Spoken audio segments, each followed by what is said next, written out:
Praise the Lord. Aroma ടിവിയുടെ മാന്യ പ്രേക്ഷകർക്ക് വേഗം വരുന്ന കർത്താവായ യേശുക്രിസ്തുവിന്റെ നാമത്തിൽ വന്ദനത്തെയും സ്വാഗതത്തെയും അറിയിക്കുന്നു. അനുഗ്രഹീതവും മനോഹരവുമായ നല്ല അനുഭവങ്ങളും ഓർമ്മക്കുറിപ്പുകളുമായി നിങ്ങളോടൊപ്പം ആയിരിക്കുന്നതിൽ ഞങ്ങൾക്ക് വളരെ സന്തോഷമുണ്ട്. ഇന്ന് അരോമ ടിവിയുടെ പ്രേക്ഷകരോടൊപ്പം സമയം ചിലവഴിക്കുന്നതിനും ജീവിതത്തിലെ നല്ല അനുഭവങ്ങളും സാക്ഷ്യവും പങ്കുവയ്ക്കുവാൻ നമ്മുടെ ക്ഷണം സ്വീകരിച്ച് നമ്മോടൊപ്പം ജോയിൻ ചെയ്തിരിക്കുന്നത് ഒരു കൊച്ചു സഹോദരിയാണ്. പ്രിയ അക്സമോളാണ് നമ്മളോടൊപ്പം ജോയിൻ ചെയ്തിരിക്കുന്നത്. അക്സയുടെ ജീവിതത്തിൽ നേരിട്ടതായ അതിഭയങ്കരമായ ചില അനുഭവങ്ങളും ഓർമ്മകളും നമ്മോടൊപ്പം പങ്കുവയ്ക്കുമ്പോൾ നമുക്കത് ശ്രദ്ധയോടെ കേൾക്കാം. പ്രിയ മോളെ, ദൈവം എങ്ങനെയാണ് വിടുവിച്ചത്, ഇന്ന് അവരുടെ അനുഭവങ്ങൾ എന്താണ് എന്ന് നമുക്ക് കേൾക്കാം. കേൾവിക്കാരുടെ ജീവിതത്തിൽ ഈ സാക്ഷ്യം വളരെ പ്രചോദനവും പ്രത്യാശയും വർദ്ധിപ്പിക്കുവാൻ ഇടയായിത്തീരുമെന്ന് ഉള്ള പ്രാർത്ഥനയോടെ, പ്രതീക്ഷയോടെ, സ്കിപ്പ് ചെയ്യാതെ അവസാനം വരെ നമുക്ക് കേൾക്കാൻ കർത്താവ് നമ്മെ സഹായിക്കട്ടെ. അരോമ ടിവിയുടെ പ്രേക്ഷകരോടൊപ്പം സമയം ചിലവഴിക്കുന്നതിന് പ്രിയ അക്സ ആനെ തികഞ്ഞ സ്നേഹത്തോടും ആദരവോടും കൂടി ഞങ്ങൾ സ്വാഗതം ചെയ്തോളൂ. പ്രൈസ് ലോർഡ് മോളെ. Praise Lord. Praise Lord. Praise Lord. എന്തൊക്കെയുണ്ട് വിശേഷങ്ങൾ? സുഖമായിരിക്കുന്നോ? സുഖമായിരിക്കുന്നു. മോളെ ഒന്ന് പരിചയപ്പെടുത്താമോ? എവിടെ നിന്നാണ് ജോയിൻ ചെയ്തിരിക്കുന്നത്? വീട്ടിൽ ആരൊക്കെയുണ്ട്? ദൈവനാമത്തിന് മഹത്വം ഉണ്ടാകട്ടെ. എന്റെ പേര് അക്സ ആൻ അലക്സ്. ഞാൻ +2 ഈ വർഷത്തെ ബോർഡ് എക്സാം എഴുതിയിട്ട് ഇരിക്കുകയാണ്. എനിക്ക് 18 വയസ്സുണ്ട്. ഞാൻ കൊല്ലം കൊട്ടാരക്കരയിൽ നിന്ന് ജോയിൻ ചെയ്യുന്നു. എന്റെ പിതാവും മാതാവും പാസ്റ്റർ അലക്സോൺ ബെറ്റി അലക്സ്, അവര് IPC അബുദാബി ദൈവ ശുശ്രൂഷ വേല ചെയ്തുകൊണ്ടിരിക്കുകയാണ്. എനിക്ക് 2 സഹോദരങ്ങളുണ്ട്. അവർ രണ്ടുപേരും പഠനവും ഒക്കെ ആയിട്ട് പല ഇടങ്ങളിലായിരിക്കുന്നു. ക്രിസ്തുവിലുണ്ടായ അനുഭവം പങ്കുവയ്ക്കാൻ എനിക്ക് അവസരം നൽകി അരോമ ടിവിയും പാസ്റ്റർ ഡാനിയൽ ജോണിനെ ഓർത്ത് സ്തോത്രം ചെയ്യുന്നു. ചെറുപ്പം മുതലേ ദൈവകൃപയെ അറിഞ്ഞും ദൈവത്തെ അറിഞ്ഞും സത്യം അറിഞ്ഞും ജീവിപ്പാൻ ദൈവം എനിക്ക് ഒരുക്കി തന്ന കൃപകളെ ഓർത്ത് സ്തോത്രം ചെയ്യുന്നു. എന്റെ മാതാപിതാക്കള് ദൈവവേലയിലായിരിക്കുന്നു. അപ്പോൾ ചെറുപ്പം മുതലേ ദൈവത്തെ അറിവാനും സത്യം അറിഞ്ഞ് ജീവിക്കുവാനും ദൈവത്തോട് അടുക്കുവാനും ദൈവം എന്നെ സഹായിച്ചു. എനിക്ക് 2 സഹോദരങ്ങളാണ് ഉള്ളത്. അവര് രണ്ടുപേരും ഓരോ പഠനത്തോടും ജോലിയോടും അനുബന്ധിച്ച് ഒരാള് കാനഡയിലും ഒരാള് അബുദാബിയിലും ആയിരിക്കും. ഇത്രത്തോളം ദൈവം എന്നെ സഹായിച്ചു. ഞാൻ എൻ്റെ ഒരു 13 വയസ്സോളം മാത്രമേ ഞാൻ എൻ്റെ വീട്ടിൽ നിന്നിട്ടുള്ളൂ. 13 വയസ്സ് കഴിഞ്ഞ് ഞാൻ സ്കൂളിലെ ഹോസ്റ്റലിലേക്ക് മാറുകയും അവിടെ നിന്നായിരുന്നു എൻ്റെ പഠനവും ബാക്കി പുനരാരംഭിച്ചത്. യേശുവിനെ പറ്റി പറഞ്ഞിട്ടുണ്ടല്ലോ, 12 വയസ്സോളം മാതാപിതാക്കളുടെ ശിക്ഷണയിൽ വളർന്നു. പിന്നെ അത് കഴിഞ്ഞ് പ്രമാണികളോടും ശാസ്ത്രിമാരോടും സംസാരിക്കാൻ ഇടയായതുപോലെ 13 വയസ്സ് മാത്രമേ ഞാൻ എൻ്റെ വീട്ടിൽ നിന്നിട്ടുള്ളൂ. ബാക്കിയുള്ള പഠനവും ബാക്കി എൻ്റെ ക്രിസ്തീയ ജീവിതവും ഞാൻ ഹോസ്റ്റലിൽ നിന്നാണ് തുടർന്നത്. ഈ 5 വർഷത്തോളം ഞാൻ ഹോസ്റ്റലിലായിരുന്നു.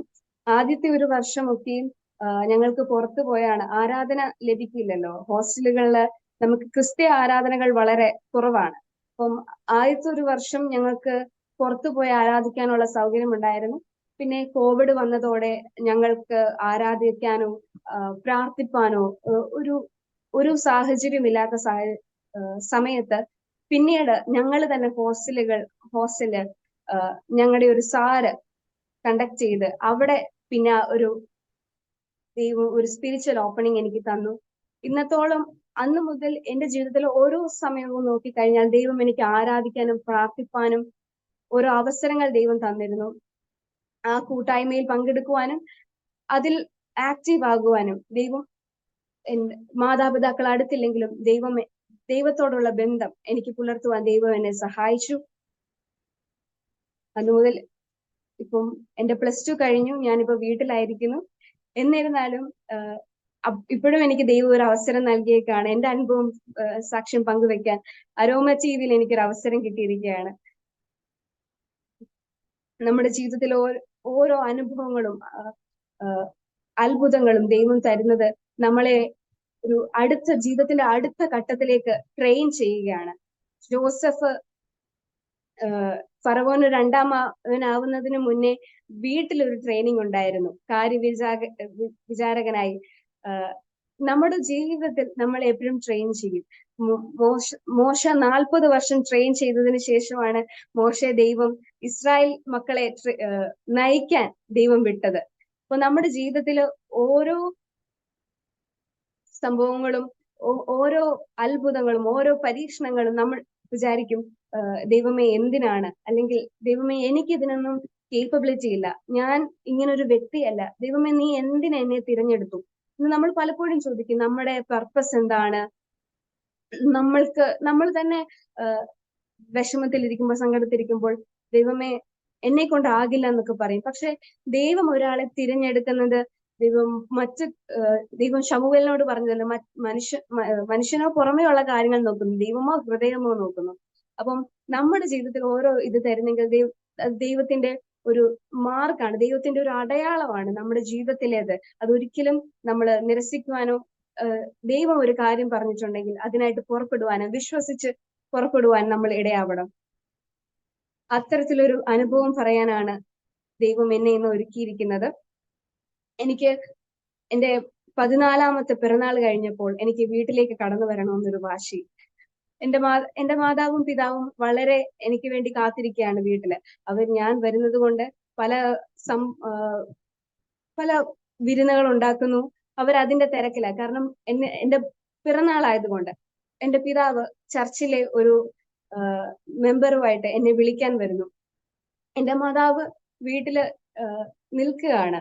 എന്റെ മാതാവ് എന്റെ വരവും പ്രതീക്ഷിച്ചിരിക്കുകയാണ്. അപ്പം ഈ സംഭവം നടക്കുന്നതിന് എനിക്ക് ജാനുവരി 31-നാണ് ദൈവം അനുഭവം തരുന്നത്. ജാനുവരി 30-ന് എന്റെ പിറന്നാളായിരുന്നു.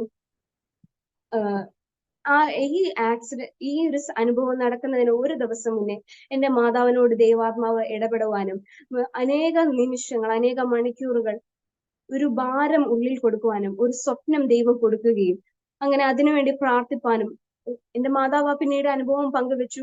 എന്താ സംഭവം എന്നറിയില്ല, പക്ഷെ പരിശുദ്ധാത്മാവ് ഹൃദയത്തെ അങ്ങ് ഇൻഫ്ലുവൻസ് ചെയ്യുകയാണ്. ഒരു ഭാരം, അനേക മണിക്കൂറുകൾ മാതാവ് ആ ഒരു മൗനത്തിൽ ദൈവസന്നിധിയിൽ ചെലവിടുവാനും ആ വിഷയത്തിന് വേണ്ടി പ്രാർത്ഥിക്കാനും ഇടയായി. അങ്ങനെ ദൈവം മാതാവിനെ സഹായിച്ചു. ഇതൊക്കെയും കഴിയുമ്പം ഈ ഒരു അനർത്ഥത്തിൽ, ഈ ഒരു സംഭവത്തിൽ ദൈവം എനിക്ക് ചെയ്ത വിടുതലിന് അതൊരു ഇടയായി. അങ്ങനെ ഞാൻ വീട്ടിലേക്ക് വരുന്ന വഴിക്ക് ഒരു കാർ ആക്സിഡന്റ് ഉണ്ടാവുകയും എന്റെ കൂടെ ഇരുന്നവർക്ക് ആർക്കും ഒരു കുഴപ്പം ഉണ്ടാകില്ല. പക്ഷെ എനിക്കൊരു അനുഭവമായി ദൈവം എനിക്കൊരു അനുഭവം തന്നു. ആ കാർ ആക്സിഡന്റിൽ എന്റെ തല ക്ഷതമേക്കുവാനും അങ്ങനെ ഒരു വല്ലാത്ത അനർത്ഥത്തിൽ ഇരിക്കുന്നു. ഞങ്ങൾ നോക്കുമ്പോൾ വഴിയുടെ മധ്യയാണ്, ഒരു സഹായവുമില്ല, വരുന്ന വണ്ടികളെല്ലാം പോവുകയാണ്. അപ്പോൾ അധികം വൈകിക്കാതെ ഒരു വണ്ടി കിട്ടുവാനും ഹോസ്പിറ്റലിലേക്ക് ചെല്ലുവാനും അങ്ങനെ ബിലീവേഴ്സ് ആശുപത്രിയില് കൃത്യസമയത്തിന് എത്തുവാനും ദൈവം സഹായിച്ചു. അപ്പം എന്റെ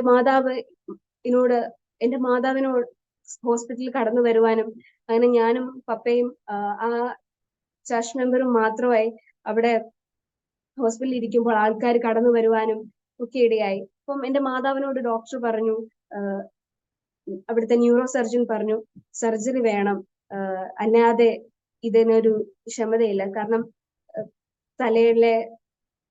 തലയോട്ടി പൊട്ടി. അപ്പൊ കാറിനകത്ത് ഉണ്ടായിരുന്ന അഴുക്കുകളും പെയിന്റുകളും എല്ലാം തലയിലോട്ട് കയറിയിട്ടുണ്ട്. അത് ക്ലീൻ ചെയ്യാൻ കഴിയുന്നതല്ല. അത് ഞങ്ങളുടെ പരമാവധി ഞങ്ങൾക്ക് ചെയ്യാം, ഒരു സർജറി ചെയ്യാതെ കുഞ്ഞിനെ തിരികെ കിട്ടില്ലെന്ന് പറഞ്ഞു.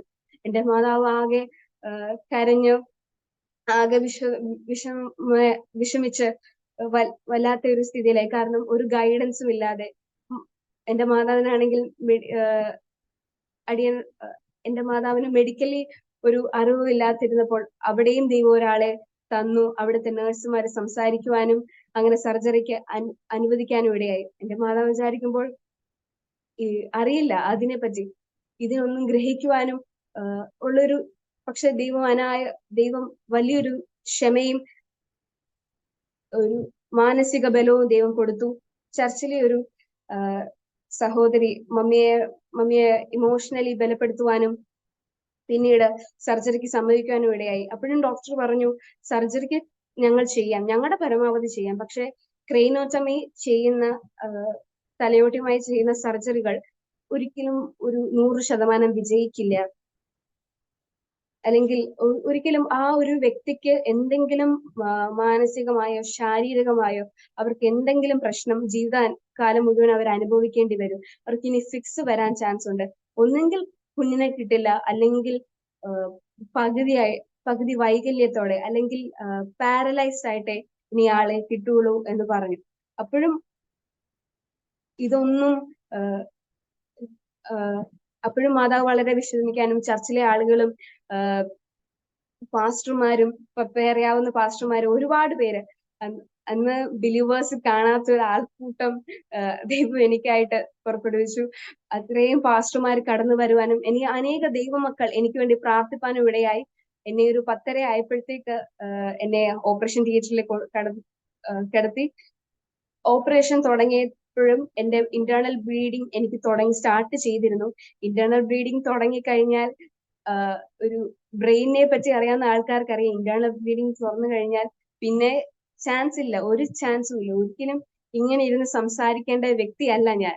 ഇങ്ങനെ എഴുന്നേറ്റ് നടക്കുകയോ നല്ല വാക്ചാതുര്യത്തോടെ സംസാരിക്കുകയോ അല്ലെങ്കിൽ എല്ലാ പ്രവൃത്തികളും തനിയെ ചെയ്യാൻ പറ്റുന്ന ഒരു വ്യക്തി ആവേണ്ടതല്ല ഞാൻ. അങ്ങനെ 10:30 എന്നെ ഓപ്പറേഷൻ തിയേറ്ററിലേക്ക് കയറ്റുന്നു. ഓപ്പറേഷൻ തിയേറ്ററിൽ വെച്ച് ദൈവകൃപയിൽ ദൈവം എനിക്കൊരു ബോധവും ദൈവം എനിക്കൊരു കോൺഷ്യസ്നെസ് തന്നിരുന്നു.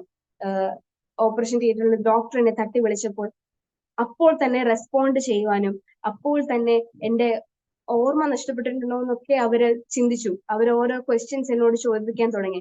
മോളുടെ വീട് എവിടാ, മോളുടെ പേരെന്താ, മോൾ എത്രാം ക്ലാസ്സിൽ പഠിക്കുന്നു. അപ്പൊ ആ ക്വസ്റ്റ്യൻസിനൊക്കെ ഒരു ഓർമ്മക്കുറവും ഇല്ലാതെ ഈ നടന്ന സംഭവങ്ങൾ ഉൾപ്പെടെ ദൈവം എന്നെ ഒരു കുഴപ്പവും ഇല്ലാതെ പറയാൻ ദൈവം എന്നെ സഹായിച്ചു. അങ്ങനെ 1:30 ഓപ്പറേഷൻ സ്റ്റാർട്ട് ചെയ്തു. 4:30 എന്നെ തിയേറ്ററിൽ നിന്ന് 10:30 ഓപ്പറേഷൻ സ്റ്റാർട്ട് ചെയ്തു. 1:30 എന്നെ തിയേറ്ററിൽ നിന്ന് ഇറക്കി. കൃത്യം 4:30 ആയപ്പോൾ ഞാൻ കണ്ണു തുറന്നു. എന്റെ അമ്മയെ ഞാൻ അന്വേഷിച്ചു. കാരണം ഇതുവരെ ഒരു പേഷ്യന്റും ചെയ്യാത്ത കാര്യമാണ്. കാരണം ക്രൈനോട്ടമി കഴിഞ്ഞാൽ 48 മണിക്കൂർ കഴിഞ്ഞ് ഒരു പേഷ്യന്റ് കണ്ണു തുറക്കും. അല്ലെങ്കിൽ ഒരു വെന്റിലേറ്ററിന്റെ സഹായത്തോടെ അവർക്ക് കണ്ണു തുറക്കുവാനും അവർക്ക് കുറച്ച് ദിവസത്തേക്ക് പ്രവർത്തിക്കാനും ഇടയാവത്തുള്ളൂ. പക്ഷെ ഇന്ന് വരെ ആർക്കും ചെയ്യാത്തത് ദൈവം എനിക്ക് വേണ്ടി ചെയ്തു. ക്രൈനോട്ടമി ചെയ്തു. ഓപ്പറേഷൻ കഴിഞ്ഞ് വെറും 1-2 മണിക്കൂറിന് ശേഷം ഞാൻ നല്ല സുബോധത്തോടെ അമ്മയെ അന്വേഷിക്കുവാനും, ഞാൻ സത്യം പറഞ്ഞാൽ ഞെട്ടിയാണ് എഴുന്നേറ്റത്. കാരണം എനിക്കറിയാം എന്റെ അമ്മയ്ക്ക് ഇങ്ങനെ ഒരു കാര്യങ്ങൾ വരുമ്പോൾ ടെൻഷനാണ്, അല്ലെങ്കിൽ വിഷമമാണ്. അത് അറിഞ്ഞുകൊണ്ട് തന്നെ ഞാൻ ഞെട്ടി ഓപ്പറേഷൻ തിയേറ്ററിൽ നിന്ന് ICU കിടന്ന് അമ്മയെ അന്വേഷിക്കുവാനും അമ്മ വന്ന് എന്നെ കാണുവാനും, ഞാൻ കാണുമ്പോൾ എന്റെ അമ്മയ്ക്ക് നല്ല ധൈര്യം. കാരണം എന്തെങ്കിലും സാഹചര്യം ഉണ്ടെങ്കിൽ അല്ലെങ്കിൽ എന്തെങ്കിലും കാര്യം ഉണ്ടെങ്കിൽ പെട്ടെന്ന് കരയുന്ന ഒരാളാണ്. അപ്പം ഞാൻ നോക്കുമ്പോ എന്നോട് ചിരിച്ചുകൊണ്ട് എനിക്ക് ധൈര്യം നൽകുകയാണ്. അപ്പം പക്ഷെ ഈ സംഭവങ്ങളിലൂടെയും ദൈവം എനിക്കൊരു അപാര ധൈര്യം ദൈവം എനിക്ക് നൽകി. എന്റെ മനോബലം കണ്ട ആൾക്കാര് ആശ്ചര്യപ്പെടുമായിരുന്നു. കാരണം 1-2 ദിവസത്തേക്ക് എനിക്ക് വെള്ളം കുടിക്കാൻ പറ്റിയില്ല. അല്ലെങ്കിൽ ഒരു 3-4 ദിവസം തൊട്ടാണ് എനിക്ക് ഭക്ഷണം തന്നു തുടങ്ങുന്നത്. അതും ആ സാഹചര്യങ്ങളിൽ നിന്ന് ഒരു 10 ദിവസം കൂടി ആ ഹോസ്പിറ്റലിൽ പങ്കിടുവാനും പിന്നെ ഒരു 2.5 മാസത്തോളം ഐസൊലേഷൻ പീരീഡ്. കാരണം നമുക്കറിയാലോ വലിയ വലിയ സർജറി ചെയ്യുമ്പോൾ ഇൻഫെക്ഷൻസ് ഉണ്ടാകുവാനും ആ സമയത്താണ് കോവിഡ് വരുന്നത്. 2020 ജാനുവരി 31 ഈ ആക്സിഡന്റ് സംഭവിക്കുന്നത്. മാർച്ച് ഒക്കെ ആയപ്പോഴത്തേക്കും കോവിഡ് കേരളത്തിലും പകരാൻ തുടങ്ങി. ആ ഒരു 2.5 മാസം കോവിഡ് സമയമാണ്. നമ്മള് പാസ്നേജിലാണ് റെസ്റ്റ് എടുക്കുന്നത്. അപ്പൊ അറിയും ഓരോരുത്തരും വരുമ്പോഴും പോകുമ്പോഴും പല വൈറസസ് അത് കോണ്ടാക്ട് സ്വാഭാവികമായി അത് നമ്മൾ കൈമാറുന്നതുണ്ടല്ലോ. പക്ഷെ അതിലൊന്നും ഏർപ്പെടാതെ ദൈവം ഇത്രത്തോളം പരിപാലിച്ചു. ക്രൈനോട്ടമി കഴിഞ്ഞ് ഓരോ വർഷവും ഓരോ മെഡിക്കൽ ചെക്കപ്പ് ഉണ്ട്. അപ്പൊ ഓരോ ചെക്കപ്പ് ചെയ്യുമ്പോഴും അവര് ഓരോ കാര്യങ്ങളാണ് പറയുന്നത്. ഇത് ഈ സർജറി കഴിഞ്ഞത് കൊണ്ട് തന്നെ ബ്രെയിനിന്റെ ഒരു സ്ട്രക്ചർ ഒരു ഡീഫോമിറ്റി ഉണ്ടായത് കൊണ്ട് തന്നെ ഫിക്സിന് ചാൻസ് ഉണ്ട്. എനിക്കറിയാം അതൊരു വലിയ പ്രശ്നമാണ്. പക്ഷെ എന്നോട് ഡോക്ടർ ആക്സിഡന്റ് കഴിഞ്ഞു 1.5 വർഷത്തേക്ക് ഫോളോ ചെയ്യേണ്ട മെഡിസിൻ എനിക്ക് തന്നു. 1.5 വർഷം ഫോളോ ചെയ്യേണ്ട മെഡിസിൻ ഞാൻ വെറും 3 മാസം കൊണ്ട് നിർത്തി. എനിക്കറിയില്ല ആ ഒരു പ്രായത്തിന്റെ ഇതാണോ, കാര്യത്തിന്റെ ഗൗരവമില്ലാത്തതാണോ, ഒന്നും അറിയില്ല. ഞാൻ തന്നെ ആരോടും പറയാതെ നിർത്തി. എനിക്ക് ദൈവം ഓരോ വഴികളിൽ കൂടെ നമ്മളെ നടത്തുന്നതാണല്ലോ. ആ ഒരു 3 മാസം കഴിഞ്ഞിട്ട് ഞാൻ തന്നെ മെഡിസിൻ ഞാൻ നിർത്തി. പിന്നെ ചെക്കപ്പിന് പോയപ്പോ ഹോസ്പിറ്റലിൽ ചെന്നപ്പോഴാണ് പറയുന്നത്, മെഡിസിൻ ഞാൻ നിർത്തിയിട്ടുള്ളത്. ഡോക്ടർ ഞെട്ടിപ്പോയി. കാരണം മെഡിസിൻ കഴിച്ചില്ലെങ്കിൽ എപ്പോഴും ഒരു ഫിക്സിന് ചാൻസ് ഉണ്ട്. അപ്പം ഈ സംഭവം നടന്നിട്ട് 4 വർഷമാകുന്നു. അപ്പൊ ഓരോ വർഷത്തെ ചെക്കപ്പ് ചെയ്യുമ്പോഴും അവർ പറയുന്നുണ്ട്, ഈ ഇടയ്ക്ക് ഒരു സ്ലീപ്പ് സ്റ്റഡി നടത്തി. അപ്പോഴും അവർ പറഞ്ഞത് ഫിക്സിന് ചാൻസ് ഉണ്ട്, ബ്രെയിനിന്റെ നിങ്ങൾ മെഡിസിൻ സ്റ്റാർട്ട് ചെയ്യണം, അല്ലെങ്കിൽ അത് ഭാവിയിൽ പ്രശ്നമായിരിക്കും. കാരണം ഈ മെഡിസിൻ സ്റ്റാർട്ട് ചെയ്ത് കഴിഞ്ഞാൽ ജീവിതകാലം മൊത്തം ഇത് യൂസ് ചെയ്യേണ്ടി വരും. അല്ലെങ്കിൽ ഇത് യൂസ് ചെയ്തില്ലെങ്കിൽ ഫിക്സ് എങ്ങാനും വന്നു കഴിഞ്ഞാല് പിന്നെ അത് വലിയൊരു, അത് തീരാത്തൊരു ദുഃഖമായി, അല്ലെങ്കിൽ അത് അതിനെ ചികിത്സിക്കാൻ പറ്റാത്ത രീതിയിലേക്ക് അത് മോശമാവുകയും ചെയ്തു എന്ന് പറഞ്ഞു. പക്ഷെ എന്നിരുന്നാലും ഞാൻ മെഡിസിൻ എടുക്കുന്നില്ല. കാരണം ഞാൻ തന്നെ നിർത്തിയപ്പോഴും ദൈവം എനിക്കൊരു കുഴപ്പവും തന്നില്ല, ഒരു പ്രശ്നവും ദൈവം എനിക്ക് തന്നില്ല. ഈ ആക്സിഡന്റിന് ശേഷം ദൈവം എനിക്ക് ഒരു കുഴപ്പങ്ങളും എനിക്ക് ദൈവം തന്നിട്ടില്ല. എനിക്ക് ബാക്കിയുള്ളവർ എങ്ങനെയാണോ അതുപോലെ തന്നെയാണ് ഞാനും. സംസാരിക്കുന്ന കാര്യത്തിലാണേലും എല്ലാ കാര്യത്തിലും ദൈവം എന്നെയും നിർത്തിയിട്ടുള്ളത്. അപ്പം ദൈവത്തിനെ പരീക്ഷിക്കുന്ന പോലെ ആയിരിക്കും ഞാൻ മരുന്ന് കഴിച്ചാല്. അന്ന് വരെയും ഇന്നും ദൈവം പരിപാലിക്കുന്നു. എന്റെ പിതാവ് എന്റെ കൂടെ ആക്സിഡന്റിൽ ഉണ്ടായിരുന്നു. വളരെ മാനസികമായി തകർന്നു പോയി. പക്ഷെ എന്നിരുന്നാലും ദൈവം ഒരു ബലം കൊടുത്തു. എല്ലാവർക്കും മനസ്സിൽ ഉറക്കാൻ, അല്ലെങ്കിൽ ദൈവത്തിനോടുള്ള വിശ്വാസം ഉറപ്പിക്കാൻ ഒരു സംഗതിയായി തീർത്തു ഇത്. എനിക്ക് വേണ്ടി അനേക ദൈവമക്കൾ പലയിടങ്ങളിൽ പ്രാർത്ഥിക്കാൻ ദൈവം അവസരമൊരുക്കി. ഈ സംഭവം അറിഞ്ഞപ്പോൾ തന്നെ ഫേസ്ബുക്കിലൂടെയും മറ്റ് സോഷ്യൽ മീഡിയയിലും കൂടെ പല വാർത്തകളാണ് പ്രചരിച്ചുകൊണ്ടിരുന്നത്. പാസ്റ്റർ അലക്സ് ജോണും ഞങ്ങൾ ആ സമയം നെല്ലിക്കവൻ സഭയിൽ ശുശ്രൂഷിക്കുകയായിരുന്നു. അപ്പം അവിടെ വാട്സപ്പിലും മീഡിയകളിലൂടെയും പ്രചരിച്ചത് പാസ്റ്ററും കുടുംബവും, അല്ലെങ്കിൽ പാസ്റ്ററും മകളും മരിച്ചു പോയെന്നുള്ള വാർത്തകളാണ്. ഈ വാർത്ത അറിഞ്ഞാണ് എന്റെ സഹോദരങ്ങൾ, എന്റെ സഹോദരി മുംബൈയിലും എന്റെ സഹോദരൻ കാനഡയിലും ആയിരുന്നു. ഈ വാർത്ത അറിഞ്ഞാണ് അവര് ഈ സംഭവങ്ങൾ അറിയുവാനും അവരും ആകെ മാനസികമായി തളർന്നു. പക്ഷെ ഒരു ദൈവം എന്റെ ജീവിതത്തിൽ എന്നെ ഉറപ്പിച്ചു. 4 വർഷമാകുന്നു. അന്ന് മുതൽ ഇന്ന് വരെയും ദൈവം പരിപാലിച്ചു. ദൈവം ഓരോ അത്ഭുതങ്ങൾ തന്ന് ദൈവം നടത്തുന്നു. ഇനിയും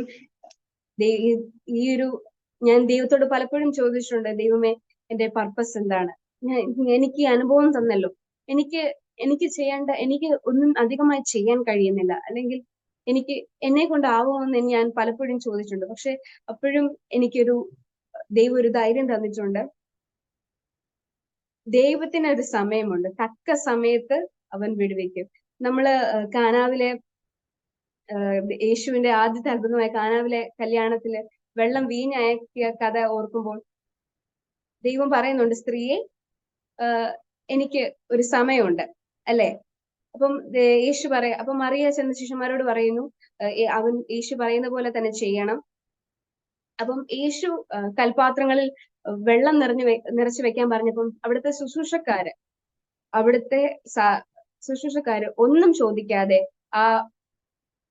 ആ ഭരണിയുടെ, അല്ലെങ്കിൽ ആ കൽപാത്രത്തിന്റെ ടിപ്പ് വരെ വെള്ളം നിറയ്ക്കുവാൻ ഇടയായി. ദൈവം നമ്മളെയും അതാണ് ആഗ്രഹിക്കുന്നത്. ഓരോ കാര്യങ്ങൾ പറയുമ്പോൾ നമുക്ക് തോന്നും ഇത് ശരിയല്ല. നമ്മുടെ മാനസിക ബുദ്ധിയിലാണ് നമ്മൾ ഓരോ കാര്യങ്ങൾ വിലയിരുത്തുന്നത്. നമ്മുടെ ജീവിതത്തിലെ കാര്യങ്ങൾ നമ്മളൊരു വചനം കേൾക്കുമ്പോൾ, നമുക്കൊരു വാഗ്ദത്തം തരുമ്പോൾ നമ്മളെല്ലാം മാനുഷിക ബുദ്ധിയിലാണ് നമ്മൾ വിലയിരുത്തുന്നത്.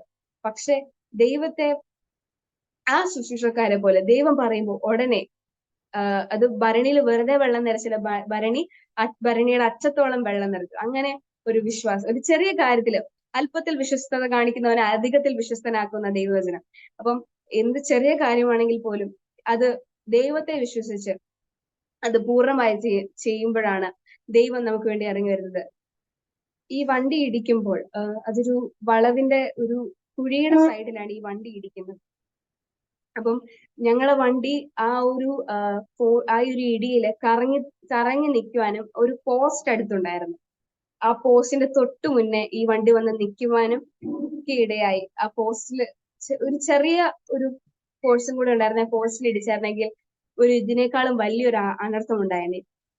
ദൈവത്തിന്റെ ദൂതൻ മിഖായിൽ ഇറങ്ങി ഞങ്ങൾക്ക് വേണ്ടി പോരാടിയതുപോലെ അങ്ങനെ ആ ആ ഒരു വഴിയിൽ ഒരു പ്രശ്നവും കൂടാതെ ദൈവം സഹായിച്ചു.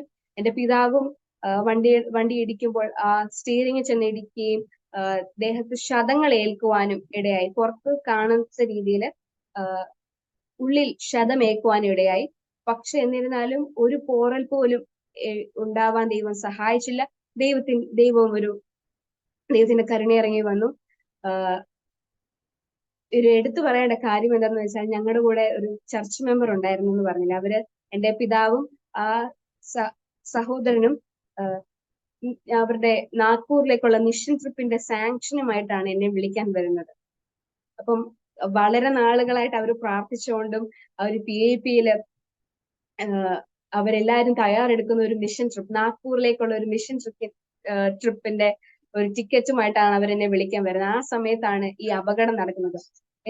ആ ചർച്ച് മെമ്പർ, ആ സഹോദരൻ അവിടെ വീട്ടിലെ ഒറ്റ മകനാണ്. അപ്പൊ ഞങ്ങളുടെ കൂടെ ഉണ്ടായിരുന്ന ആക്സിഡന്റ് ആയി. പക്ഷെ കാര്യമായ ഒരു പരുക്ക് പോലും ഉണ്ടാവാൻ ദൈവം ഇടയാക്കിയില്ല. നെറ്റിയിൽ ഒരു ചെറിയ പാടല്ലാതെ, നെറ്റിയിൽ ഒരു ചെറിയ മുറിവല്ലാതെ ഒരു കാര്യമായ അപകടങ്ങളോ ഒരു പരുക്കുകളോ ദൈവകൃപയാൽ ഒന്നും സംഭവിച്ചില്ല. കാരണം അത് സംഭവിച്ചിരുന്നെങ്കിൽ പിന്നത്തേതിൽ വലിയ ദുഃഖമായിരുന്നു. അവിടെയൊക്കെയും ദൈവം പ്രൊവൈഡ് ചെയ്തു. ഈ ആക്സിഡന്റ് കഴിഞ്ഞ് വീട്ടിൽ പോകുമ്പോൾ എന്നോട് ഒരാൾ സംസാരിക്കാനുണ്ടായി. ആരാണെന്ന് എനിക്ക് ഓർമ്മയില്ല. പക്ഷെ എനിക്ക് അതെന്റെ ജീവിതത്തിൽ ഇന്നും എനിക്ക് എന്ത് പ്രതിസന്ധി ഉണ്ടായാലും അല്ലെങ്കിൽ എന്ത് പ്രശ്നങ്ങൾ ഉണ്ടായാലും ഞാൻ തകർന്നിരിക്കുന്ന സമയങ്ങളാണേലും ആ വാക്കുകൾ എന്റെ ഹൃദയത്തിലേക്ക് ദൈവം കൊണ്ടുവരും. എന്നോട് ഒരാൾ പറഞ്ഞു, 14 വർഷം നീ നിനക്കായിട്ട് ജീവിച്ചു. കാരണം 14 വയസ്സ് ആയി പിറ്റേ ദിവസമാണ് ഈ ആക്സിഡന്റ്. 14 ദിവസം 14 വർഷം നീ നിനക്കായിട്ട് ജീവിച്ചു. ഇനിയുള്ള വർഷങ്ങൾ ദൈവത്തിനുള്ളതാ. അതുകൊണ്ടാണ് ദൈവം ഈ അടയാളം നിനക്ക് വേണ്ടി തന്നത്. അപ്പം ആ വാക്കുകളാ എന്നെ എപ്പോഴും പ്രചോദിപ്പിക്കുന്നതും ദൈവത്തോട് കൂടുതൽ അടുപ്പിക്കുന്നതും ദൈവം എനിക്ക് ചെയ്ത കാര്യങ്ങൾ എപ്പോഴും നന്ദിയോടെ ഓർക്കുവാനും ദൈവം എന്നെ നടത്തുന്നതും, ദൈവം ഓരോ അത്ഭുതങ്ങൾ എനിക്ക് വേണ്ടി ചെയ്ത ഒരു അടയാളം പോലെ. കാരണം എന്റെ കൂടെ ഉണ്ടായിരുന്നവർക്ക് ആർക്കും സാരമായ പരുക്കുകളോ എന്റെ കൂടെ ഉണ്ടായിരുന്നവർക്ക് ഒരു അനർത്ഥങ്ങളും വരാതെ ദൈവം എനിക്ക് വേണ്ടി ഇറങ്ങി പ്രവർത്തിച്ച ഒരു അത്ഭുതം. മറ്റുള്ള ആർക്കും ഒരു പ്രയാസം ഉണ്ടാവാതെ ദൈവം എനിക്കൊരു അടയാളമായി, ദൈവം എന്റെ ജീവിതത്തിൽ ഞാൻ ഓർക്കേണ്ട ഒരു കാര്യം പോലെ ദൈവം എനിക്ക് നടത്തി പരിപാലിച്ചു. മോശയും യോസഫിനെയും ഒക്കെ ട്രെയിൻ ചെയ്ത പോലെ അടുത്ത വൻ കാര്യങ്ങളിലേക്ക് എന്നെയും ട്രെയിൻ ചെയ്യുവാണ്. നമ്മൾ ഓരോരുത്തരെയും ട്രെയിൻ ചെയ്തുകൊണ്ടിരിക്കുകയാണ്. ചെറിയ അനുഭവങ്ങളാണെങ്കിൽ പോലും, ചെറിയ കാര്യങ്ങളാണെങ്കിൽ പോലും, ചെറിയ പരീക്ഷണങ്ങളാണെങ്കിൽ പോലും ദൈവം അത് മറ്റൊരു വലിയ പ്രശ്നത്തിൽ അത് തരണം ചെയ്യുവാനും മറ്റൊരു വലിയ കാര്യത്തിൽ നമ്മളെ നടത്തുവാനുമാണ് എന്ന് ഞാൻ വിശ്വസിക്കുന്നു. എന്നെ കേൾക്കുന്ന എന്റെ കൂട്ടുകാരോട് എനിക്ക് പറയാനുള്ളത്, നമ്മളൊക്കെയും ദൈവത്തെ അറിഞ്ഞവരാണ്, നമ്മളൊക്കെയും ദൈവത്തോട് അടുത്തവരാണ്. പക്ഷെ എന്നിരുന്നാലും നമ്മൾ പലപ്പോഴും ദൈവത്തിൽ നിന്ന് മാറിപ്പോകും. പലപ്പോഴും നമ്മൾ ഹൃദയങ്ങൾ ദൈവത്തോട് അകന്നിരിക്കും. എത്ര അടുത്തുണ്ടെങ്കിലും നമ്മുടെ ഹൃദയങ്ങൾ ചിലപ്പം ദൈവത്തിൽ നിന്ന് അകന്നായിരിക്കുന്നത്. എന്നിരുന്നാലും നിങ്ങൾക്ക് നമ്മുടെ ജീവിതത്തിൽ എന്ത് അനുഭവപ്പെട്ടാലും നമുക്ക് എപ്പോഴും ദൈവസന്നിധിയിൽ തിരിച്ചു വരാവുന്നതാണ്. എപ്പോഴും നമുക്കൊരു റീസ്റ്റാർട്ട് ഉണ്ട്. നമുക്കൊരു ഫുൾ സ്റ്റോപ്പ് ദൈവം തരാത്തിടത്തോളം നമുക്ക് എപ്പോഴും കടന്നു വരാം. നമ്മൾ പല തെറ്റ് ചെയ്തോട്ടെ, പല പാപങ്ങൾ ചെയ്തോട്ടെ, നമുക്ക് പല കാര്യങ്ങൾ നമ്മൾ അഡിക്റ്റ് ആയിക്കോട്ടെ, ഇപ്പം മാധ്യമങ്ങളോ അല്ലെങ്കിൽ ഇന്ന് കിട്ടുന്ന പലതരം മരുന്നുകളോ ഡ്രഗ്സോ അല്ലെങ്കിൽ എന്ത് കാര്യങ്ങളായിരുന്നു, എന്റെ ജീവിതത്തിൽ ദൈവം എനിക്ക് പഠിപ്പിച്ചൊരു കാര്യം, നമുക്ക് എപ്പോഴും തിരിച്ചു പൂർവാധികം ശക്തിയോടെ ദൈവസന്നിധിയിൽ തിരിച്ചു വരാം. കാരണം മനുഷ്യർക്കിടയിലാണ് നമ്മൾ പറഞ്ഞുപോയ വാക്കുകളും പ്രവൃത്തികളും തിരിച്ചെടുക്കാൻ പറ്റാത്തത്. പക്ഷെ ദൈവത്തിനടുത്ത് നമുക്ക് എപ്പോഴും ഒരു റീസ്റ്റാർട്ട് ഉണ്ട്, ഒരു രക്ഷയുണ്ട്. എത്ര പാപിയായിരുന്നാലും, എത്ര മോശം പ്രവൃത്തി ചെയ്താലും നമുക്കൊരു റീസ്റ്റാർട്ട് ഉണ്ട്. നമുക്ക് എപ്പോഴും തിരിച്ചു വരാം. ദൈവം നമ്മളെ പറ്റി ഉദ്ദേശിക്കുന്ന കാര്യങ്ങളിൽ നമ്മൾ എത്ര ഓടി ഒളിച്ചാലും, നമ്മൾ എത്ര നോ പറഞ്ഞാലും ദൈവം അവിടെ തന്നെ നമ്മളെ തിരിച്ചു കൊണ്ടുവരും. ഭയപ്പെടേണ്ട, ഞാൻ നിന്നോട് കൂടെ ഉണ്ടെന്ന് ദൈവം, ഭയപ്പെടേണ്ടെന്ന് ബൈബിളിലെ ഏറ്റവും കൂടുതൽ ഉപയോഗിച്ചൊരു ഫ്രേസ് ആണ് നീ ഭയപ്പെടേണ്ട. കാരണം നമ്മൾ ഈ അലട്ടുന്നതെല്ലാം ഭയമാണ്. നമ്മുടെ പ്രശ്നങ്ങളിൽ നിന്ന് നമ്മൾ ഓടിപ്പോകുന്ന ഭയം, പ്രശ്നങ്ങൾ നേരിടുന്ന ഭയം, പ്രശ്നങ്ങൾ നേരിട്ടാലും നാളെ എന്നുള്ള ഒരു ഭയം. ഭയം മനുഷ്യനെ എപ്പോഴും കാർന്നു തിന്നുകൊണ്ടിരിക്കുക. ഭയമില്ലാത്ത മനുഷ്യരില്ല. നാളെയെ കുറിച്ച് ഭയം, അല്ലെങ്കിൽ ഓരോ വെവ്വേറെ ഭയങ്ങളുണ്ട്. ഹൈറ്റിനെ പേടി, അല്ലെങ്കിൽ ഇൻസെക്ട്സിനെ പേടി. നമുക്ക് ഭയം ഒരു മനുഷ്യന്റെ ഒരു പാർട്ടാണ് അല്ലെ? പക്ഷെ ദൈവം പറയുന്നു ഭയപ്പെടേണ്ട, നിന്റെ ഭാരങ്ങളെല്ലാം എന്റെ മേൽ ഇട്ടുകൊടുക്കാന്ന് ദൈവം പറയുന്നു. അതുപോലെ നമ്മളെ കാർന്ന് തിന്നുന്ന ഭയങ്ങളും നമ്മളെ കാർന്ന് തിന്നുന്ന പ്രശ്നങ്ങളും ദൈവത്തിന് മുന്നിലൊന്നുമല്ല. നമ്മൾ മനുഷ്യരായതുകൊണ്ടാണ് നമുക്കിത് വലിയൊരു ദൈവം ഓരോ ചെങ്കടൽ പിളർക്കുക എന്ന് വെച്ചിട്ടുമ്പോൾ നമ്മുടെ ഇന്നത്തെ കാലത്ത് നമ്മളൊന്ന് ഇമാജിൻ ചെയ്ത് നോക്കിക്കുക. ചെങ്കടൽ പിളർക്കുക, നമ്മൾ ഉടനെ പറയും അതെങ്ങനെ നടക്കും? കാരണം മാനുഷിക ബുദ്ധി അങ്ങനെ. കാരണം മനുഷ്യന് ചിന്തിക്കാവുന്നതിനും അപ്പുറമാണ് ദൈവത്തിന്റെ പ്രവൃത്തികൾ. നമ്മൾ നമ്മുടെ ബുദ്ധി കൊണ്ട് വിലയിരുത്തുന്നത് കൊണ്ടാണ് നമ്മൾ തളർന്നു പോകുന്നതും പരാജയപ്പെടുന്നതും. നമ്മൾ വിചാരിക്കും എനിക്ക് വലിയ പ്രശ്നമാണ്, എനിക്ക് വലിയ തെറ്റാ, ഞാൻ ചെയ്തത്, ഞാൻ പാപിയാ, ഞാൻ ഇങ്ങനെ ചെയ്യാൻ പാടില്ലായിരുന്നു, ഞാൻ അറിഞ്ഞിട്ടും സത്യം അറിഞ്ഞിട്ടും ഞാൻ പാപം ചെയ്തു. ഇതൊക്കെയും പോട്ടെ, ദൈവം നിങ്ങളെ സ്നേഹിക്കുന്നു, ദൈവം നിങ്ങളെ തിരിച്ചു വിളിക്കുന്നു. നമുക്ക് എപ്പോഴും ചെന്നാലും തിരിച്ചു പോകാം. കാരണം നമ്മൾ മാനുഷിക ഹൃദയമല്ല ദൈവത്തിനുള്ളത്. ദൈവം കരുണാമയനും സ്നേഹിക്കുന്നവനുമാണ്. ദൈവം നമ്മളെ അത്രമേൽ സ്നേഹിച്ചുകൊണ്ട് തന്റെ പുത്രനെ ഈ ലോകത്തിലേക്ക് മനുഷ്യരുടെ അടുത്ത് അയക്കുകയും മനുഷ്യനെ പോലെ മനുജനം എടുക്കുകയും ദൂതന്മാരെക്കാളും താഴേണ്ടി വന്നു. യേശു മനുഷ്യപുത്രനായിരുന്നിട്ടും ദൈവപുത്രനായിരുന്നിട്ടും തന്റെ സൃഷ്ടിയാണ് ദൂതന്മാരെക്കാളും അല്പം മാത്രം താഴ്ന്നു എന്ന് എബ്രായറിൽ പറയുന്നുണ്ട്. അത്രയും വരെ മനുജനം എടുക്കാൻ ദൈവം താഴ്ന്നു. അപ്പൊ എന്റെയും നിങ്ങളുടെയും പ്രശ്നം വലിയ പ്രശ്നമല്ല. നമുക്ക് എപ്പോ വേണേലും ദൈവസന്നിധിയിൽ നിന്ന് തിരിച്ചു വരാം. You can always come back. God always welcomes U.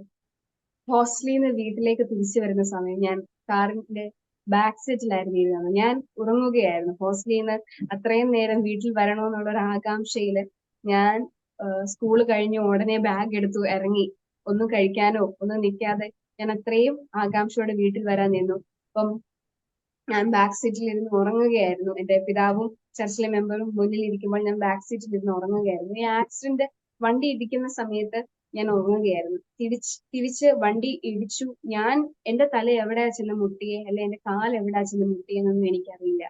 പക്ഷെ ഏതോ ഒരു ഡോക്ടർ പറയുന്ന ഒരു വലിയൊരു സ്റ്റീൽ കമ്പിയോ അല്ലെങ്കിൽ അങ്ങനെ ഒരു ഗ്ലാസോ അങ്ങനെ ഒരു ഇതാവാനാ ചാൻസ്. കാരണം ബ്രെയിനിൽ നിന്ന് പെയിന്റും ഗ്ലാസ് പീസസും അഴുക്കുകളും കിട്ടിയിരുന്നു. അപ്പം ഞാൻ വന്ന് 2 പ്രാവശ്യം എവിടെയോ ചെന്ന് ഇടിച്ച് തിരിച്ച് സീറ്റിൽ വരുമ്പോഴാണ് ഞാൻ കണ്ണു തുറക്കുന്നത്. കാരണം അതും ഞാൻ വിചാരിക്കുന്നത് ദൈവഹിതമായിരിക്കുന്നു. കാരണം ഞാൻ പേടിക്കാതിരിക്കാൻ. കാരണം ഓരോ കാര്യത്തിലും ദൈവം എന്നെ സഹായിച്ചു. സമയത്ത് ഉറങ്ങുകയായിരുന്നു, അല്ലെങ്കിൽ ഞാൻ പേടിച്ചു പോയേനെ, അല്ലെങ്കിൽ ഞാൻ ഭയപ്പെട്ടു പോയേനെ. ഈ ഒരു സംഭവത്തിലൊക്കെ മുന്നോട്ട് ഇപ്പൊ അന്ന് ആ സംഭവം മുതൽ ഇന്ന് വരെ ഞാൻ പറയേണ്ട ഒരു കാര്യം എന്താണെന്ന് വെച്ചാൽ ദൈവം എനിക്ക് ഹൃദയത്തിൽ തന്ന ഒരു ധൈര്യം. കാരണം ഈ സംഭവത്തിന്റെയൊക്കെ ആഴം അറിഞ്ഞിട്ടും മെഡിക്കൽ പോസിബിലിറ്റീസ് അറിഞ്ഞിട്ടും ഒരു ഫിക്സ് വരാൻ അല്ലെങ്കിൽ ഒരു പ്രശ്നം വരാൻ ചാൻസ് ഉണ്ടെന്ന് അറിഞ്ഞിട്ടും എനിക്ക് അതൊക്കെയും പ്രശ്നമില്ലാത്തതും അതൊക്കെയും ഞാൻ തള്ളിക്കളയുന്നതും എല്ലാം ദൈവം എനിക്ക് എന്റെ ഹൃദയത്തിൽ തന്നിട്ടുള്ള ധൈര്യമാണ്. കാരണം എന്റെ അടുത്തുള്ളവർക്കൊക്കെ ഇതിന്റെ ആഴം, ഈ വിഷയത്തിന്റെ ആഴം അല്ലെങ്കിൽ ഈ വിഷയത്തിന്റെ ഉണ്ടാവുന്ന കോൺസിക്വൻസസ് ഒക്കെ അവർക്കൊക്കെ അറിയാം. പക്ഷെ എനിക്ക് ദൈവം തന്നിട്ടുള്ള ധൈര്യത്തിൽ ഞാൻ ഇപ്പോഴും കടന്നു പോകുന്നു, ഇനിയും കടന്നു. ഞാൻ മുൻപേ സൂചിപ്പിച്ചിരുന്ന പോലെ ഞാൻ +2 എക്സാം കഴിഞ്ഞിരിക്കുകയാണ്. അപ്പം അതിന്റെ വെക്കേഷൻ ടൈമിലാണ് ഞാനിപ്പോ ഉള്ളത്. ഞാനും പ്രാർത്ഥിച്ചുകൊണ്ടിരിക്കുകയാണ് എന്തിനു പോകണം എന്നുള്ളതിന് ദൈവത്തിന്റെ ഒരു ഹിതം വെളിപ്പെട്ട് വരുവാനായിട്ട്. എന്നെയും എന്റെ ഭാവി കാര്യങ്ങൾ ഓർത്ത് നിങ്ങളും പ്രാർത്ഥിക്കണമെന്ന് അപേക്ഷിച്ചു കൊള്ളുന്നു. ഇത്രയും നേരം അരോമ ടിവിയിലൂടെ എന്നെ കേട്ടുകൊണ്ടിരുന്ന ദൈവജനത്തെ ഓർത്ത് ഞാൻ സ്തോത്രം ചെയ്യുന്നു. ഇനി എന്നെ ഓർത്ത് പ്രാർത്ഥിക്കണം. ഈ ഒരു അനുഭവ സാക്ഷ്യം നമ്മളുടെ എല്ലാവരുടെയും ജീവിതത്തിൽ ഒരു അത്ഭുതമാവട്ടെ, ഒരു അടയാളമാവട്ടെ. ദൈവസന്നിധിയിൽ നിങ്ങളുടെ പ്രാർത്ഥന ചോദിച്ചുകൊണ്ട് ഞാൻ ഉപസംഹരിക്കുന്നു. ഇത്രത്തോളം സമയം നാം കേട്ടുകൊണ്ടിരുന്നതായ അനുഗ്രഹിക്കപ്പെട്ട ജീവിതത്തിലെ നല്ല അനുഭവങ്ങളും വേദനാജനകമായ ചില ഓർമ്മകളും ദൈവനാമ മഹത്വത്തിന് വേണ്ടി പങ്കുവയ്ക്കുവാൻ പ്രിയ അക്സ മോളെ ദൈവം സഹായിച്ചത് ഓർത്ത് ഞാൻ ദൈവത്തിന് സ്തോത്രം ചെയ്യുന്നു. പ്രിയ പൈതലിന്റെ ജീവിതത്തില് കഴിഞ്ഞ ചില നാളുകൾക്ക് മുൻപ് 2020 ജനുവരി 31 പ്രതീക്ഷിക്കാത്ത ഒരു സന്ദർഭത്തിൽ നേരിട്ടതായ വാഹനാപകടത്തെ തുടർന്ന് ഈ ലോകത്ത് നിന്ന് മാറ്റപ്പെടാമായിരുന്ന ഗുരുതരമായ ആ ആക്സിഡന്റിൽ നിന്ന് അത്ഭുതകരമായി രക്ഷപ്പെടുവാനിടയായി തീർന്ന രംഗം സാഹചര്യം നമ്മളെല്ലാവരും കേട്ട് കഴിഞ്ഞു.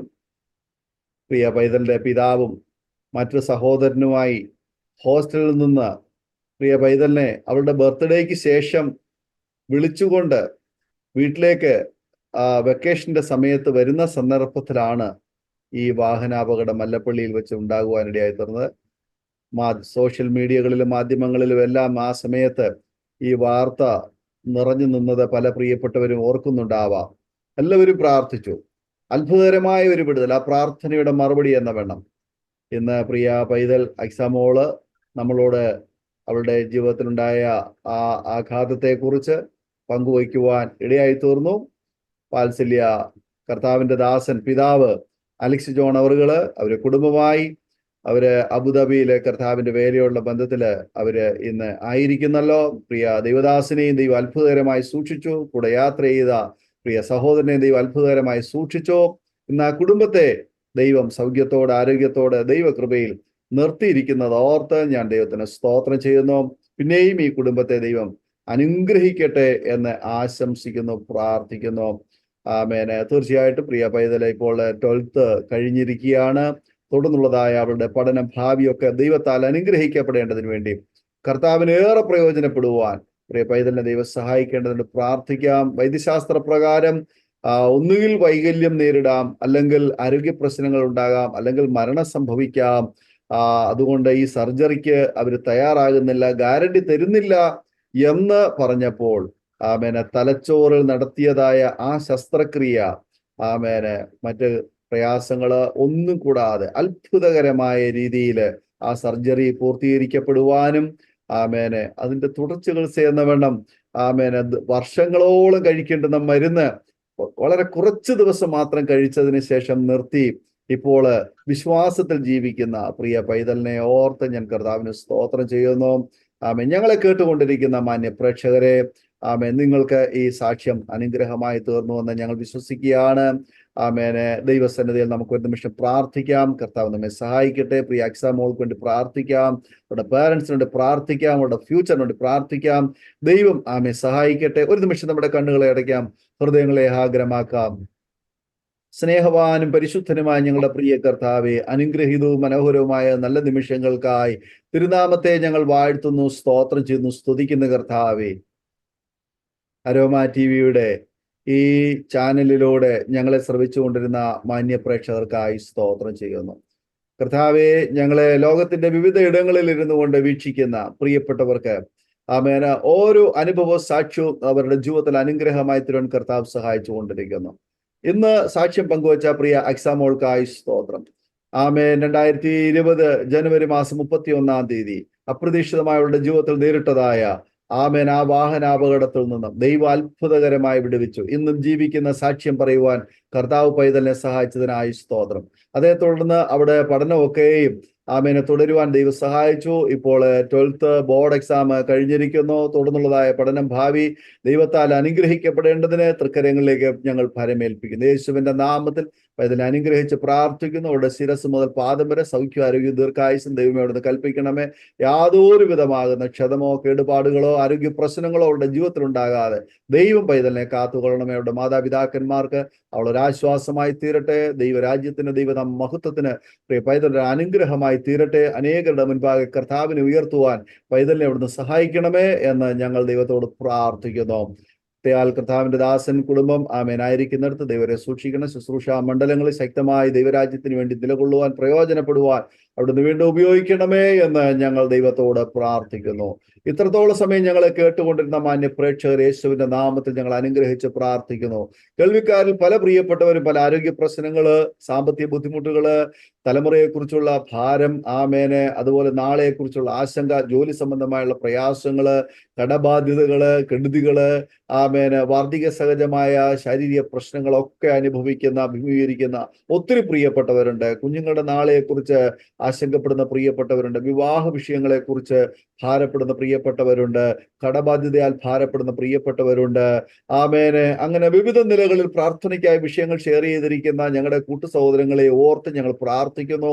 ഞങ്ങൾ ദൈവത്തോട് പ്രാർത്ഥിക്കുന്ന ഈ മാത്രയിൽ തന്നെ കർത്താവേ, അവരുടെ ഹൃദയങ്ങളിലേക്ക്, അവരുടെ ഭവനത്തിലേക്ക്, അവരുടെ ജോലിയിലേക്ക്, അവരുടെ ഭാവിയിലേക്ക്, അവരുടെ ഓരോ വിഷയത്തിലേക്ക്, അവരുടെ രോഗക്കിടക്കയിലേക്ക് ദൈവത്തിന്റെ സൗഖ്യമാക്കുന്ന കരം, ആണിപ്പഴുള്ള കരം, വിടുവിക്കുന്ന കരം, അത്ഭുതമാർന്ന കരം, പ്രിയ അക്സമോളെ വിടുവിച്ച ദൈവം, ആമേൻ, അവരെ വിടുവിക്കേണ്ടതിന് ഞങ്ങൾ ദൈവത്തോട് പ്രാർത്ഥിക്കുന്നു. സാന്നിധ്യം കൊണ്ട് നിറച്ചാട്ട്, കൃപ കൊണ്ട് മറച്ചാട്ട്, തുടർന്ന് ദൈവത്തിന്റെ ആത്മാവിനെ കൊണ്ട് ഇടപെട്ടുകൊണ്ടിരിക്കണം. മഹത്വമെല്ലാം എന്റെ കർത്താവിനെ യേശുവിൻ നാമത്തിൽ താഴ്മയോടെ അപേക്ഷിക്കുന്നു. കൃപയോടെ കേട്ട് ദയോടെ ഉത്തരമുള്ള മാറകണം സ്വർഗസ്ഥ പിതാവേ. ആമേൻ, ആമേൻ, ആമേൻ, ആമേൻ. കർത്താവിന് മഹത്വം. എല്ലാവരും ദൈവം അനുഗ്രഹിക്കുമാറാകട്ടെ. ഇത്രത്തോളം സമയം അരോമ ടിവിയുടെ പ്രേക്ഷകരോടൊപ്പം സമയം ചെലവഴിച്ച പ്രിയ മകൾ അക്സ അന്നെ ദൈവം ധാരാളം അനുഗ്രഹിക്കട്ടെ. അതുപോലെ തന്നെ ഞങ്ങളെ കേട്ടുകൊണ്ടിരുന്ന പ്രിയപ്പെട്ടവരെ, ഈ സാക്ഷ്യം നിങ്ങൾക്ക് അനുഗ്രഹമായി തീർന്നെങ്കിൽ തീർച്ചയായിട്ടും നിങ്ങളുടെ സുഹൃത്തുക്കൾക്ക്, പ്രിയപ്പെട്ടവർക്ക് ഷെയർ ചെയ്ത് കൊടുക്കുക. അവരും കേൾക്കട്ടെ, അനുഗ്രഹിക്കട്ടെ. അതിലൂടെ ദൈവനാമം മഹത്വപ്പെടുവാനിടയായിത്തീരും. നിങ്ങളുടെ വിലയേറിയ അഭിപ്രായങ്ങളും നിർദ്ദേശങ്ങളും കമന്റ് ബോക്സിൽ നിങ്ങൾക്ക് രേഖപ്പെടുത്താവുന്നതാണ്. അതുപോലെ നിങ്ങളുടെ പ്രാർത്ഥനാ വിഷയങ്ങളും ഞങ്ങളുമായി ബന്ധപ്പെടുവാൻ ആഗ്രഹിക്കുന്നെങ്കിൽ സ്ക്രീനിൽ കാണുന്ന വാട്സാപ്പ് നമ്പറിൽ നിങ്ങൾക്ക് മെസ്സേജുകൾ അയക്കാവുന്നതാണ്. അടുത്ത അനുഗ്രഹിക്കപ്പെട്ട ഒരു സാക്ഷ്യവുമായി വീണ്ടും കാണുമ്പോഴേയും എല്ലാ പ്രിയപ്പെട്ടവർക്കും good bye. God bless you all. Amen. ഓർമ്മയുടെ മനോരഥത്തിൽ മായാത്ത ഓർമ്മയ്ക്കായി അരോമ മാട്രിമോണിയിൽ നിന്നും ജീവിത പങ്കാളിയെ കണ്ടെത്തൂ. നിങ്ങൾ ഒരു ക്രിസ്തീയ ജീവിത പങ്കാളിയെ അന്വേഷിക്കുകയാണോ? അതോ മക്കൾക്ക് അനുയോജ്യമായ ഒരു തക്ക തുണയ്ക്ക് വേണ്ടി പ്രാർത്ഥിക്കുന്ന വ്യക്തിയാണോ? എങ്കിൽ അരോമ മാട്രിമോണി നിങ്ങൾക്ക് വേണ്ടിയാണ്. ഇന്നു തന്നെ സൗജന്യമായി രജിസ്റ്റർ ചെയ്യൂ. അരോമ മാട്രിമോണിയുടെ പ്രത്യേകതകൾ: രജിസ്ട്രേഷൻ തികച്ചും സൗജന്യം. ലോകത്തെവിടെയുമുള്ള അനുയോജ്യമായ ക്രിസ്തീയ ജീവിത പങ്കാളിയെ തിരഞ്ഞെടുക്കാം. വിവാഹം നടക്കുന്നതുവരെ സർവീസ് ലഭിക്കുന്നു. ഏറ്റവും ചെറിയ പാക്കേജുകളും തിരഞ്ഞെടുക്കാം. അരോമ മാട്രിമോണി നിങ്ങൾക്കായി ഒരുക്കുന്നു വിവാഹം പരമാനന്ദം. Email aroma matrimony2020@gmail.com